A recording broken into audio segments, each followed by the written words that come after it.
आज खूप दिवसानंतर गेलतो अंबाजोगाईला आणि तिथे केलं माझ्या मित्रांनी माझ्या गाडीसोबत खूप मोठं कांड.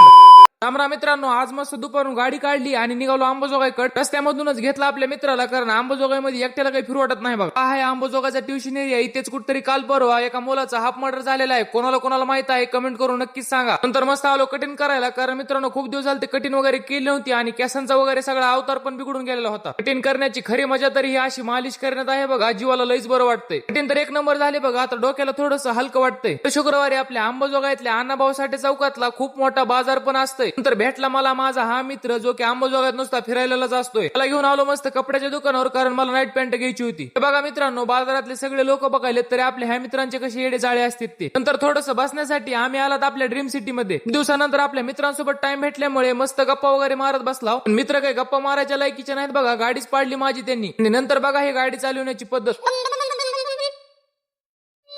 नंतर त्या मित्राला केला राम राम आणि त्याला म्हणलं इथून पुढे काही भेटू नको बाबा. दुसरा मित्र आणि मी मस्त आला ज्यूस पिण्यासाठी. मित्रांनो, आपल्या अंबाजोगाईतल्या पाकीच्या ज्यूस सेंटरवरचं डेकोरेशन बघूनच खूप भारी वाटतंय. नंतर रस्त्यामध्येच भेटले आपल्याला आपले हे गावातले मित्र, जे की तुमच्या सर्वांना माहितच आहे. तर आला होता मस्त पाणीपुरी खायला. 5 जणांमध्ये ह्यांनी फक्त एकच पाणीपुरीची प्लेट घेतली, पण मित्राला मस्त सोडलं त्याच्या घरी आणि मी आलो गावाकडे. तर मित्रांनो, तुम्हाला आजचा व्लॉग कसा वाटला कमेंट करून नक्कीच सांगा आणि फॉलो करायला विसरू नका. जय श्रीराम.